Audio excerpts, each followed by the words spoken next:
Welcome to Tea Book Club, a discussion on Nella Larsen's passing. This event is presented by the House of Chanel. Gabrielle Chanel grew up with cinema. Its use of movement revolutionized image just as she did with women's appearances. Garnier and Renoir credited the fashion designer as costume designer in their films. MGM invited her to Hollywood to give its stars a new look. She understood that actresses like Romy Schneider, Elizabeth Taylor, and Jane Fonda would be the best ambassadors for her talent. Her timeless modernity entranced the actors of the French New Wave. Today, Chanel continues to leave her mark on the silver screen. Watch the film Gabrielle Chanel in cinema at InsideChanel.com. Hello, I'm Hanya Yanagihara, and I'm the editor-in-chief of Tea Magazine. Thank you so much for joining us tonight for the third installation of the Tea Book Club, where we'll be reading classic works of American literature. Tonight, we'll be discussing Nella Larsen's 1929 novel, Passing. Leading our discussion of Larsen's critically acclaimed book is novelist Brit Bennett. I hope you enjoy this presentation, and please visit teamagazine.com for more information about Passing and to sign up for the next session of the Tea Book Club. Good evening and welcome to the third installment of Tea's Book Club. I'm Thessaly LaForce, Tea's Features Director. Tonight we'll be exploring Nella Larsen's 1929 novel, Passing, with the novelist Brit Bennett. Brit is the best-selling author of The Vanishing Half as well as The Mothers. While these two books were published almost a century apart, both garnered acclaim for their depiction of Black women who chose to live as whites and the consequences that they faced. Afterwards, I'll join Brit for a discussion and to answer questions that you've submitted. If you have any additional questions, Tea Magazine will be in the chat to answer them. We encourage you to share your thoughts. And now, I'm honored to introduce Brit Bennett. Hi, I'm Brit Bennett, author of The Vanishing Half, and I'm here today to talk about Nella Larsen's Passing. There's a moment at the very beginning of Passing when Irene Redfield has a sudden memory of Claire Kendry as a child. A pale, small girl sitting on a ragged blue sofa, sewing pieces of bright red cloth together, while her drunken father, a tall, powerfully built man, raged threateningly up and down the shabby room. This image does a lot of work in setting up the story. Consider the contrast between the pale, small girl and the drunk, raging father. This is the most vulnerable Claire ever appears in the novel, a character who refuses to be pitied or pity herself. If this image of her childhood doesn't evince enough sympathy, consider also the markers of poverty, the ragged sofa, the shabby room. That Irene notices these details tells us a lot about her middle-class background in contrast to Claire's impoverished one.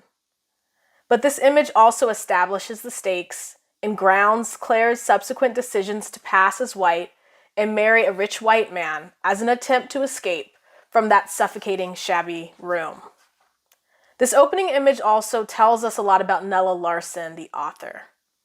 Take, for instance, the mention of color. The couch is ragged and blue. Claire is sewing pieces of bright red cloth. These details are unsurprising if you consider that Larsen is a writer who appreciates beauty, particularly fabrics. According to biographers, she loved fashion, always exchanging clothes with her friends. In college, she was expelled from Fisk University for violating the dress code that banned extravagant and expensive dress and jewelry. As a writer, she often depicts fashionable women. We first meet Claire on the rooftop of a hotel when she appears as a sweetly scented woman in a fluttering dress of green chiffon. Throughout the novel, we constantly receive descriptions of her outfits. From a startling blue, thin floating dress to the priceless velvet she threatens to ruin with her tears. In Passing, Claire Kendry works as an assistant to a dressmaker. In real life, Nella Larsen never received formal training in sewing, but her mother was a dressmaker. You can imagine that her love of fabrics might have been born as a girl helping her mother in her shop. But you can also imagine the way that this simple task, like any moment of her childhood, would have been marked by the rules and structures of race.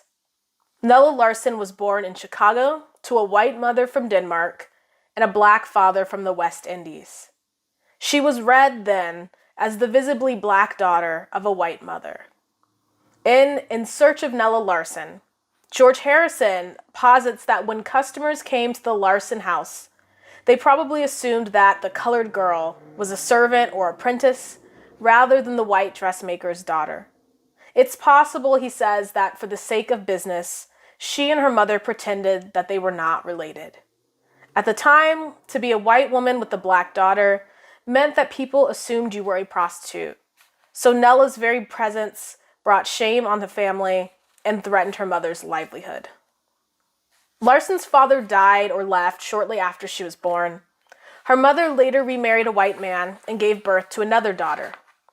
The fact that her mother, a single immigrant mother of a biracial child, living alone in a tenement district, met a man willing to marry her and take in her daughter must have seemed like a godsend. But it also positioned Nella as a problem within this new family, which Larsen scholars believe is why she eventually fell out of touch. In later interviews, Larsen told reporters that she no longer saw much of her family because it might make it awkward for them, particularly my half-sister.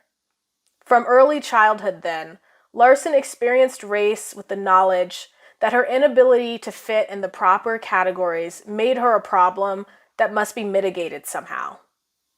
If Larsen felt on the outside of her own family, she also lived outside most Black American experiences at the time. She was a child of immigrants, so she had no Southern ancestors of any race. Her extended family was Scandinavian. She never knew any Black relatives beyond the father she lost in infancy. She grew up outside the protections of whiteness and outside a welcoming Black community as well. It's no wonder then that her fiction is often skeptical about the roles of groups. What really could she have known about being part of one? Passing follows the fraught friendship between Irene and Claire, two fair-skinned women who grow up together in Chicago and later reconnect as adults. Irene, although light enough to pass, has married a darker-skinned doctor and lives in Harlem with her sons. At the story's beginning, she is a model wife and mother and community member. Claire, on the other hand, has been living as white since she moved away from the neighborhood as a teenager and has married a wealthy white man who knows nothing of her past. The novel is structured almost like a play in 3 acts. In the first act, called Encounter, Irene receives an unwanted letter from Claire and remembers running into her on a hotel roof. After she is forced to meet Claire's racist husband, she decides to never speak to her again.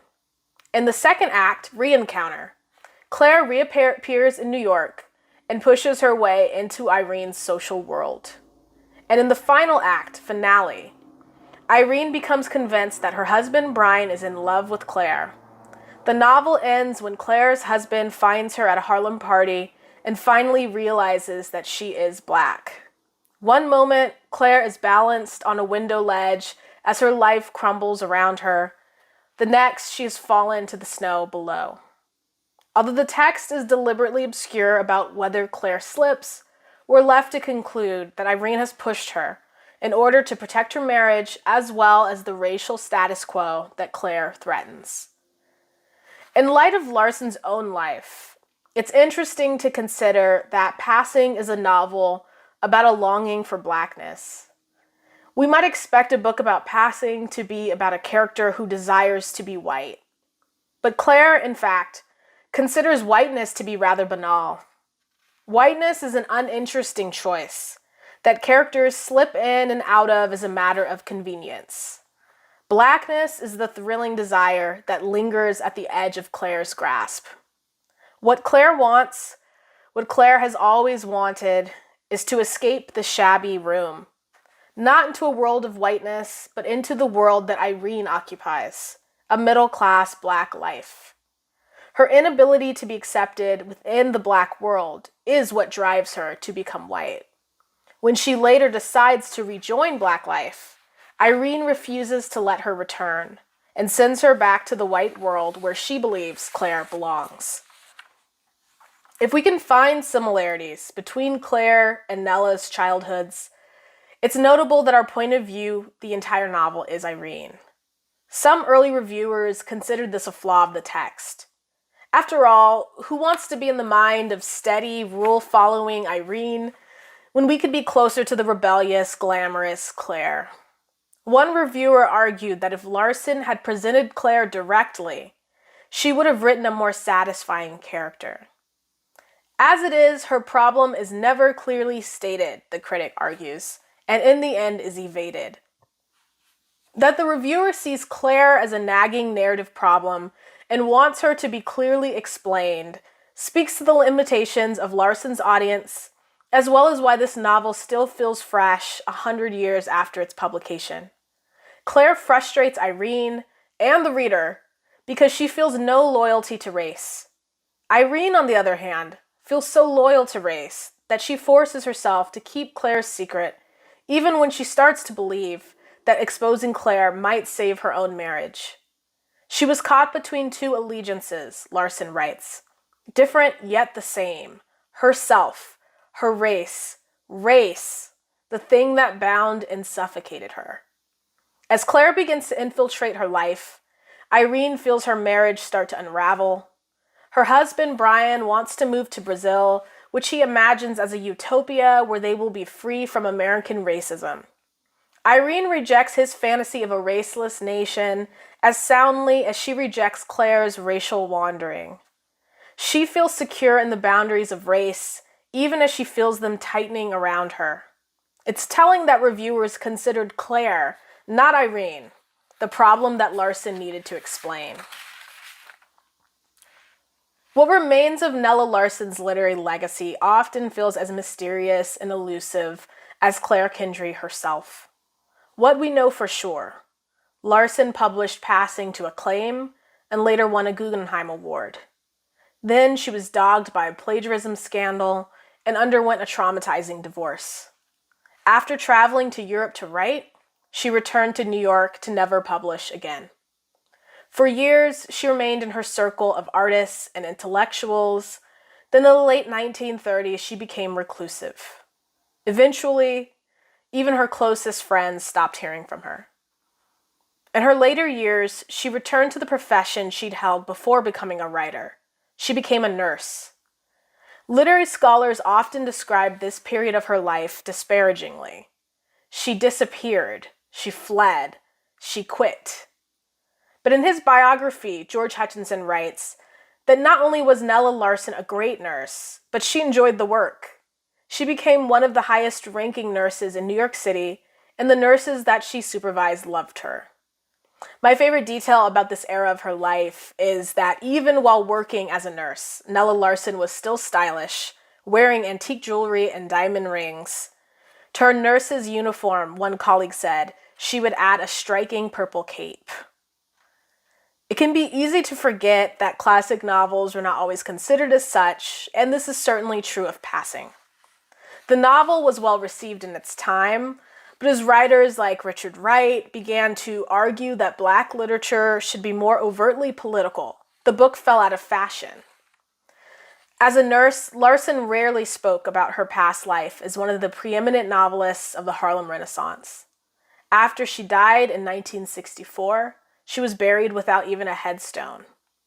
But in the 1970s, Black feminists began to reclaim her legacy. Even then, Black scholars were not quite sure what to do with her. Some critics dismissed Passing as trivial simply because it was concerned with the inner lives of mannered, well-to-do Black women. In his introduction for a new edition of Passing, the critic Hoyt Fuller somehow manages to dismiss the very novel that he is introducing.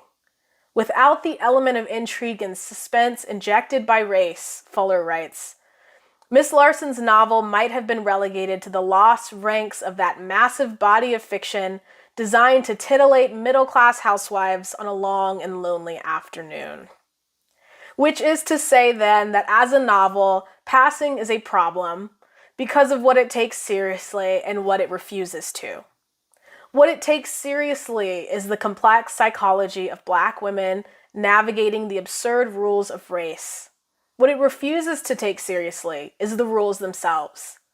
And when you consider the way in which these rules govern Nella Larsen's own life, you have to admire a writer who refused to cower to them, who chose irreverence and play and style, always returning to the scrap of bright red cloth, even in the shabby room. Thank you. That was such an incredible talk, Brit. I have a couple questions. I want to actually just back up and start by asking you, how would you define passing? Is it a term we can use more broadly, for anyone acting as a race that's not their own? Should it be used more strictly? When a Black person passes for white? Does it connote a certain kind of mobility or class shift as well? Yeah, I think that that's a big question and one that I am constantly grappling with. This question of what does it actually mean to pass, particularly now that I think we have a more fluid understanding of these categories of identity, really. So I don't know how I would personally define it, which is something that I've been trying to articulate. I think I like the phrase living as blank, whatever the race is, versus the person becomes white or they become Black. Like, I like the idea of living as, because I think it speaks to the performative aspect of race and as identity. And it speaks to that inherent kind of instability of those categories. But I think that it is, for me, it's an imprecise thing to define. And I don't want to define it in a way that makes it feel, that gives sort of credence to those categories being stable or distinct, because they're in fact not, which is, I think, one of the interesting parts about this book. Yeah, definitely. That makes sense. You touch on this in your essay as well, but you write about how Claire is making her passing a performance. She makes the world her stage. Irene and others are her audience. Can you discuss that a little bit more? In what way is Claire kind of turning passing into a performance? Yeah, I mean, I think that's one of the things that I find so interesting about this character, because if you think about a character like Claire, who's been passing successfully for so long, part of the point of passing is that nobody can know that you are doing it. As soon as people are aware that you're doing it, you're not passing any longer. So she's done this really convincing, performance art that she's been carrying out for years, and she has no audience to appreciate it. And that's why one of my favorite scenes in this book is when Claire invites Irene and their other friend Gertrude, who's also passing, although in a different way. She invites both of them over, knowing that her husband is, a horrible bigot, and is kind of enjoying this uncomfortable theater that she has created by conscripting these women to be part of the audience, but also part of the performance, because they also are forced to pass in that moment. They have to kind of go along with this improv scene that they've been dropped into. And you can tell that Claire enjoys that. She kind of enjoys that aspect of it. And I think for me, that's what's so fascinating, because you would think that a character who's passing would run, in the opposite direction of that type of very uncomfortable, fraught moment that she's found herself in. And instead, she orchestrates it, because you could tell that she appreciates not only having an audience to performance, but also having co-stars in this performance. This is a moment where we see that she has built this scene and has conscripted these women to join her on stage as co-stars. Yeah, it's very thrilling. It's flirting with danger. There's a sort of tension. And I want to hear your thoughts on the friendship between Claire and Irene. I mean, there's just a lot there, but what is that friendship? Yeah, that's a good question. I don't even know how I would describe it. I guess they're kind of frenemies. I don't know. I think that at first, kind of Irene's reaction when you're beginning the book, when she's she has that feeling of, somebody that you know, that you kind of have this like, oh God, here comes this person again type of reaction.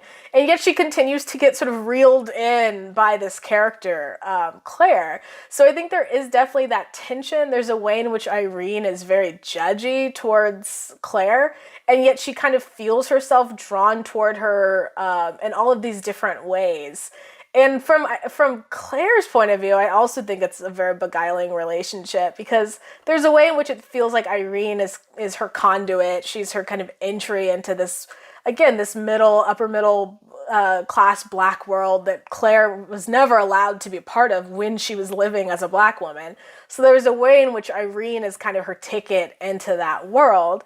But then there's also very much this kind of cat and mouse between them, where you very much get the sense that she knows how deeply uncomfortable she makes Irene, and she loves it. So it's a very fraught and complicated and uncomfortable relationship. But I think it is one of the more memorable kind of literary friendships, if you can call it that, which I don't even know that I would. But I think that my inability to kind of describe and label that friendship, I think, speaks to the elements of it that I find so enchanting. That's a good way to put it, totally. Well, I mean, some people read Passing and sort of pick up on this undercurrent of repressed sexual tension between Claire and Irene. There's a sort of queer reading of the book. What do you make of that? Oh yeah, I don't even think that's subtext. I think that's the main text as you're reading it. Once you get to the back half of the book and there's this like potential love triangle that's presented, it does the thing that I think most love triangles do with two women and a guy, where it's about, I don't want her to like the guy that I like, but that's not really what the tension is. The tension is definitely between those two women. So to me, I think that's always been my reading, is that part of the book is about this. I think for one, just the allure of Claire, which is that she has that effect on everybody. She has this kind of appeal to everybody who encounters her throughout the book. So there's definitely that element of it. But I think there is something about the two of them. The opening letter that, Claire sends, which is about how much she's longing for Irene. It's just a total love letter that she sends this woman. So I definitely think that that's main text. I don't even think it's really subtext. And I think that to me always felt like part of the book, which is why I think the Brian love triangle always felt very silly to me, because I never once felt that, oh, Claire likes Brian. Like it never felt like a possibility. And the fact that Irene thinks it, I never felt like Irene really thought it. I always felt like it was kind of a smokescreen for this other more complicated desire in their friendship, whatever type of relationship you want to describe it. I think that the erotics of it is just another layer that's very clearly interwoven throughout the book.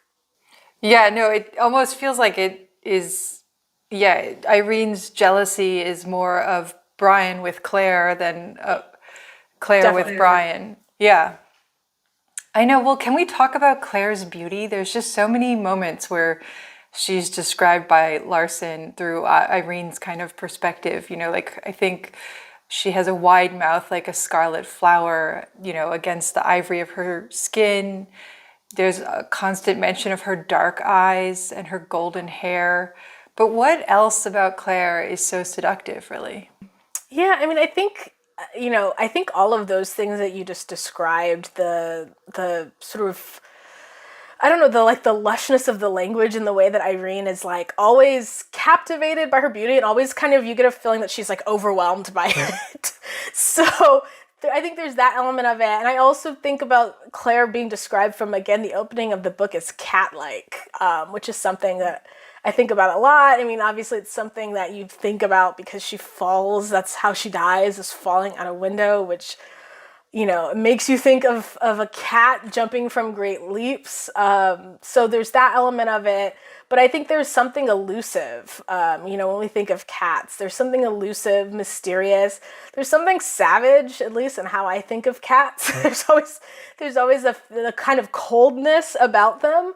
But there's also those elements of mystery and elusiveness, and I think that is all inherent to Claire's appeal. The other element about this book that I love is the way Larsen captures the deep, deep interiority of Irene. You know, there's just so much beneath the surface in one scene. Can you, as a writer, go into how she does that successfully? Yeah, I mean, I think it's interesting because, you know, you realize eventually that Irene is not a very reliable narrator. And I don't know that that's what I believed the first time I was reading the book. The first time I read it, I was very much aligned with Irene. I felt, I felt that Claire was sort of playing this really obnoxious game. And I felt kind of aligned, with Irene, and probably closer aligned to her politics and the fact that she was quietly living her life before this agent of chaos just inserted herself. There was a way in which I am kind of always have some sympathy for a character like that in general. So I felt very close to Irene. And I think, again, like Larsen brings you in so close to her where you get these moments of you see her kind of running monologue as she's experiencing the chaos of Claire, where it feels, I think at first, it feels reliable. And then again, you have these moments, the more I read the book, the more I thought about it, where you realized that, Irene is, the way that she is experiencing and thinking about race is not inherently better, or even does not follow more logic than what Claire is doing. The idea, for example, in the moment where where they are interrupted by Claire's husband, and they all are in this moment of improv. To see her in this moment of improv where she is kind of rationalizing that the thing that is loyal, like to be loyal to the Black race in that moment, means being loyal to Claire, even as she and her husband are disparaging Black people. Like, that is the logic that we have to follow with Irene, is that this is the loyal thing to do in this moment. And it doesn't quite make sense, but it makes its own sense because of the way that Irene rationalizes it. But I think that all of that type of twisty-turvy logic, it speaks to the larger absurdity of race, that by being loyal to a Black woman who is living as white, you are being more loyal than if, like that type of twisty-turviness.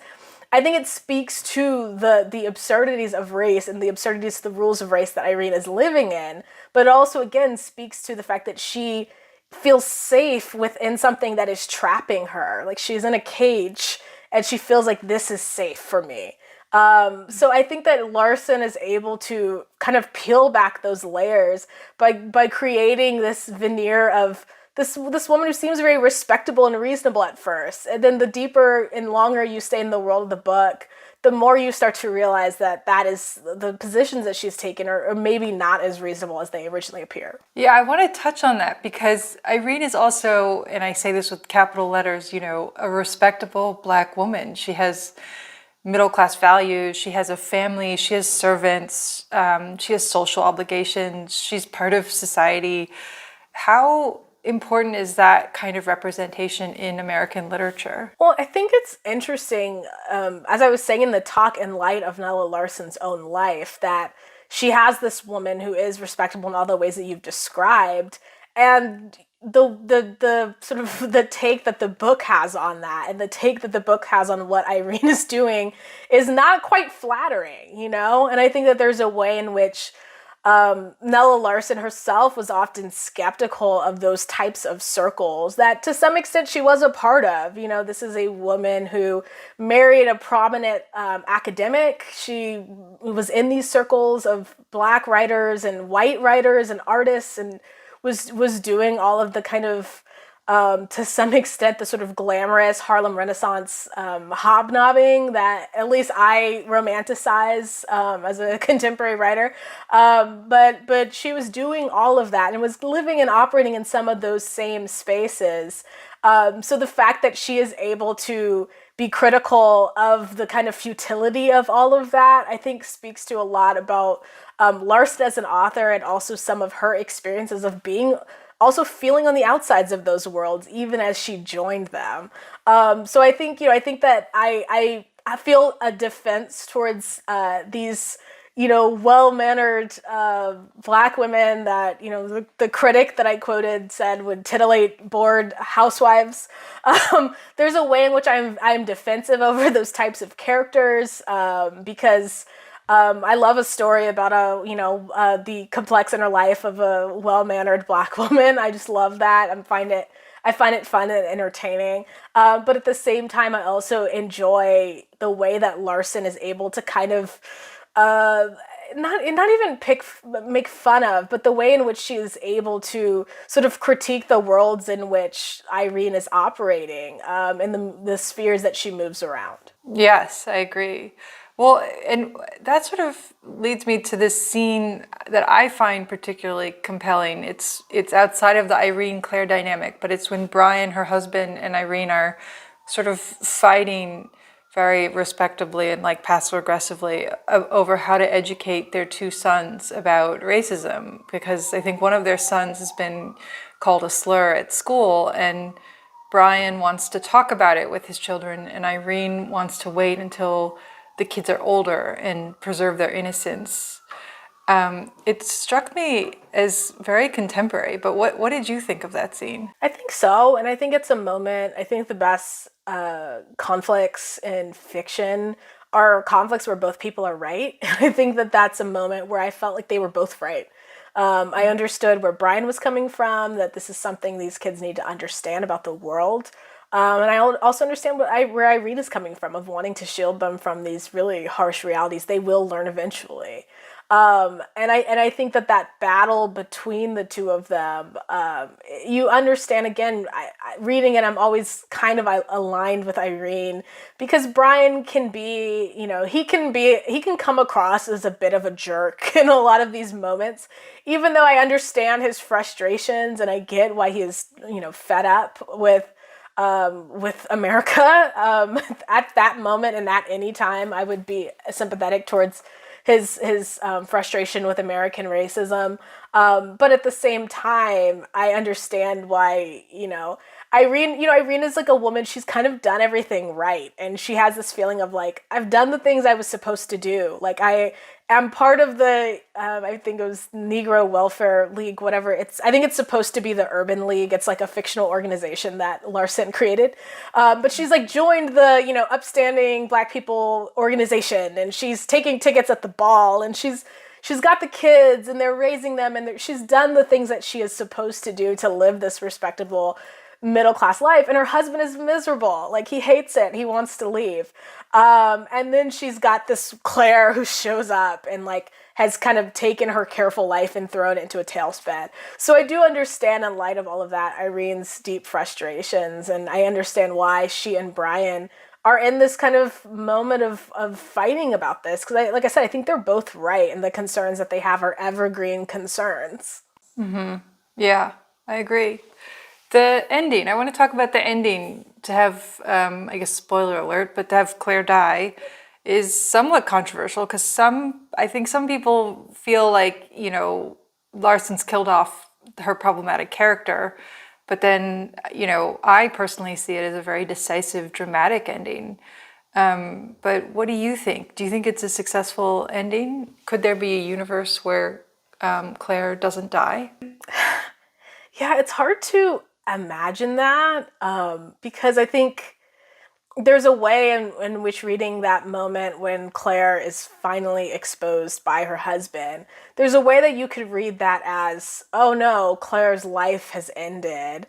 And there's also a way in which you can read it as like, no, all her dreams have come true, because now she can finally walk away and like return to this world that she's having a blast being a part of in this Black society. Like, now she can actually fully be a part of that Black society. So there's a way of reading that moment as like leading to disaster for Claire, who also has a child, by the way. We haven't really talked, and I don't know that we really see her kid, but it's not in a material that she has a child with this person. So her walking away is like a very complex thing of what it would mean for her to leave her husband or her husband to leave her, and what it would mean for her to kind of re-enter this Black world. So there's that element where we can think that her husband exposing her is going to like end the life as she knows it, but also an element of no, this is her getting what she wants.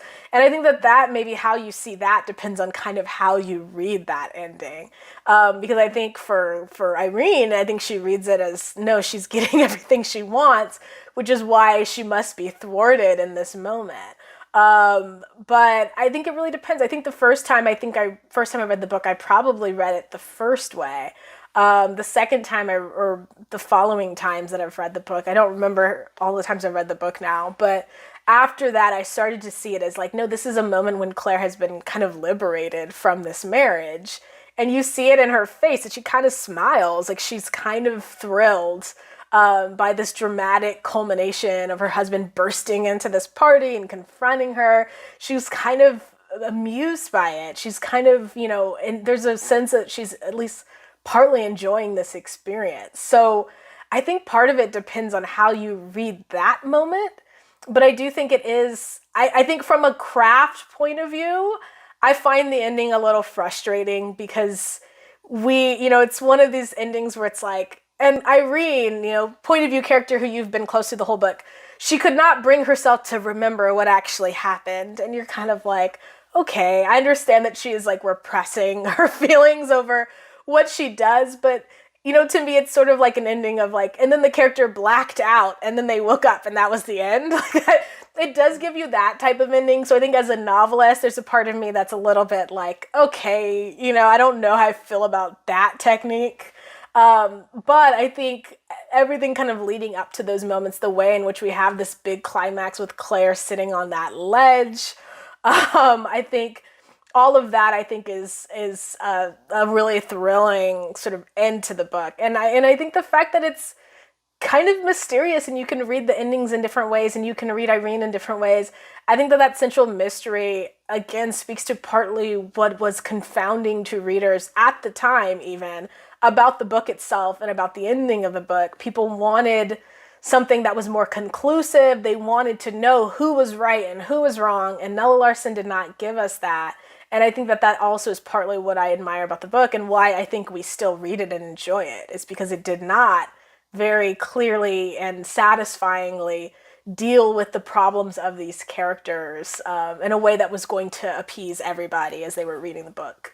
A lot of our book club readers have wanted to know if this book influenced you when you wrote The Vanishing Half. I think it was definitely a book that I thought about. It was a book that I read for the first time in college, and I remember the experience of reading the book, but mostly that very fraught, tense relationship between these two women that we talked about earlier.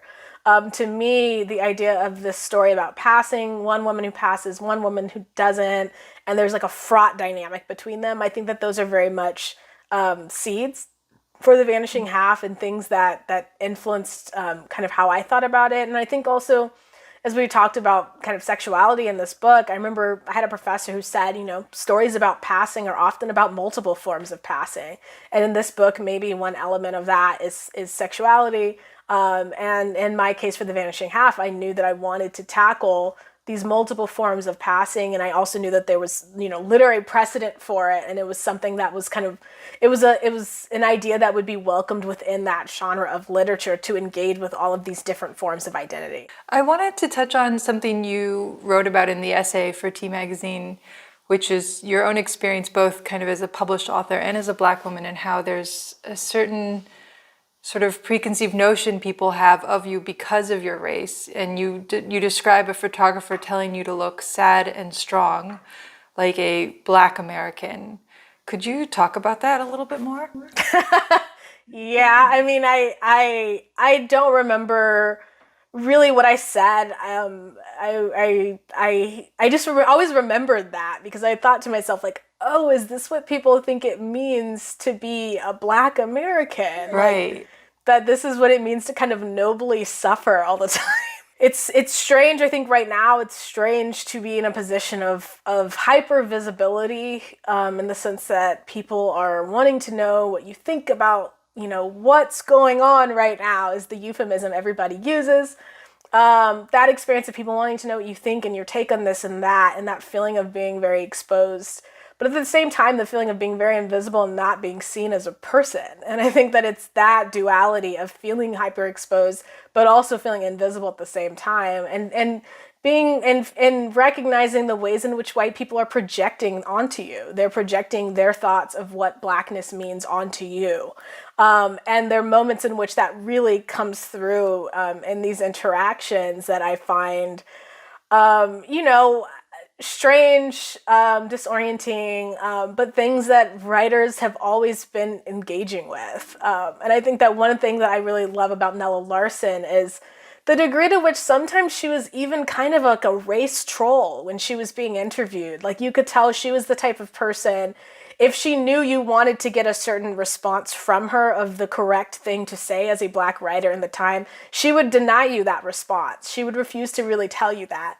And that's something that I love, because I don't know that I have that in me. I think that I always have I'm generally trying to get along and be pleasant, and I have that streak in me, of that Irene streak. But I think that Claire-ness of Nella Larsen, which is, I know what you want to get me to say, I'm not going to say it, and I'm going to let you sit there and feel uncomfortable about it. That's something that I love about reading interviews that she gave. The ways in which you could tell that she was probably often frustrating other Black writers because she wasn't saying kind of the thing that you were supposed to say.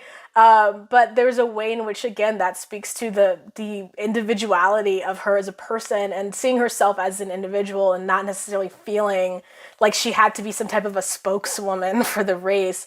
That's something that I love about her, that kind of irreverence, trollishness with which she often engaged the press in a way that could be frustrating, I imagine, for other Black writers and readers at the time. Yeah, it takes a lot of guts to not care if people like you in the moment. I respect it too. I'm going to move to some of our reader questions. Judith in California wants to know, in both The Vanishing Half and Passing, the dangers of passing as white are remarkably similar. What do you think has changed about the risks and dynamics of passing in the intervening approximately 100 years? I don't know. I think first of all, now I think one of the reasons why the concept of passing has become more complicated is just because we are beyond, hopefully, I think we are just a little bit beyond like a binary of race. We understand that it is possible to be multiracial or biracial, or however you identify. Like, it's possible to identify as both things or neither things or multiple races. We understand that a bit more, I hope. So I think that that's one thing that has complicated this notion of race and of passing. And I think also, I hope that the consequences of passing now are not as dire as they were within the world of the book. But I think that this idea of choosing to identify in different ways, I think that there is a way in which also we have more empathy and understanding. I don't even know the degree to which we would call something like that passing. Like, somebody like, if you were somebody like Claire or Irene, Claire kind of has, it's a little unclear of her sort of racial breakdown, and the book is not quite clear about it. But we know that she has, I think, white aunts, so she has, white ancestry somewhere. Versus, I believe that Irene, both of her parents are Black. I'm not sure of her racial background either. But the idea of someone who is fair skinned, who has two light skinned parents, like a Steph Curry, or somebody who is fair skinned and they have one white parent, we might even understand that those experiences are different now, in the way that in which in the book Passing, they are kind of side by side with each other in a way. So I just think that we have an increased complexity in how we think about identity. I hope. I think it's certainly more complex than within the world of the book and in the 100 years sense. So I don't think it's as complex as it should be. But I think that we have an increased complexity. So I imagine that the consequences, if we would even consider them consequences, would be different. And I think now it feels mostly, I don't know. I feel like the most of the stories we have now about passing are about white people passing, and the Right. consequences of that seem to be amusement more than any, life or death consequences. Yeah, that's a whole other like book club evening. Helen Zimberg in Wisconsin writes in, what is the cost to the psyche of a Black person who passes as a white person? Do you think that it is an advantage to the person if one can do it? I guess it's similar to what you just answered, if one can do it today. But what is the cost to the psyche is kind of an interesting question. I mean, I don't know. I think that that's one of the things I was so interested in exploring in The Vanishing Half, which was we can imagine what a character who passes might gain. We can imagine somebody like Claire gaining wealth and privilege and power, but what is she losing and what is she leaving behind? That's kind of a different question. I think in the case of Claire, you very much get the sense that this woman is lonely. There's a reason why she's always hitting up Irene to go to the parties, and she wants to like be in the middle of things. Actually, I got a preview of the film adaptation for Passing that's coming out. It's coming to Netflix, I think, soon. I think that film, one of the scenes that was so memorable in that film was the scene at this party where you see Claire at this party just having the time of her life.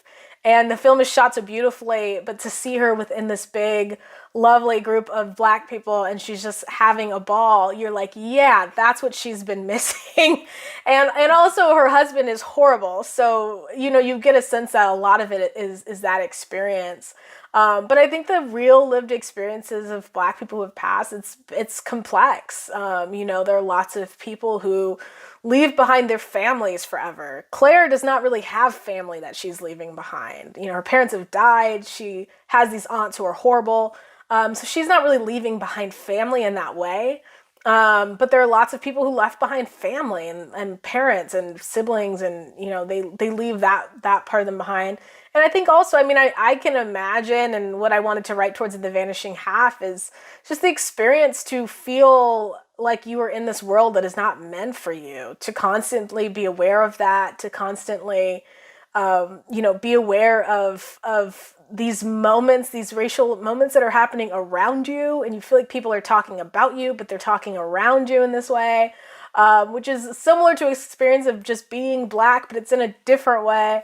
I think all of the complexity of that was what I tried to draw on as I was working on The Vanishing Half. And I think it pops up also in Passing, but I think maybe the big overlap between those two books is just the isolation and the loneliness of that these two characters experience, and why they feel this kind of longing to return to whatever degree to this Black world that they left behind. Yeah, the loneliness in your novel is really heartbreaking. Isabel Chambers in California has a question. What role does motherhood play in Passing? How do the differences between Claire and Irene in approaching motherhood and their children represent their characters and their identities? Yeah, it's interesting because, like I was saying, at least I don't think much about Claire's child when I'm reading this book, and I don't know how much of a sense I get that Claire thinks about this child. The thing that I think is also so striking about Claire and motherhood is, again, that scene where her husband shows up to interrupt the tea party, and Claire and Gertrude are talking about the anxiety they felt while being pregnant, that their children might be dark. And that's the moment I think where I am the most aligned with Irene, whose blood is just boiling as she's sitting there listening to this. And she gets very prickly and defensive about her children. And you understand in that moment why this is like such an odious thing to have to sit and listen and hear these women talk about how terrified they were that they might have dark children. But of course, if in Claire's, circumstance, Gertrude's husband knows that she is Black and is aware that she is passing. Which I think also is a really interesting inclusion and sort of ripple of complexity that Larsen brings into this book, that we see this whole different passing character, and her husband is aware of it, and it's a different dynamic of passing than Claire's. But I think, you understand why this is so offensive to Irene to hear, and the feeling of protectiveness that she has over her children in hearing this.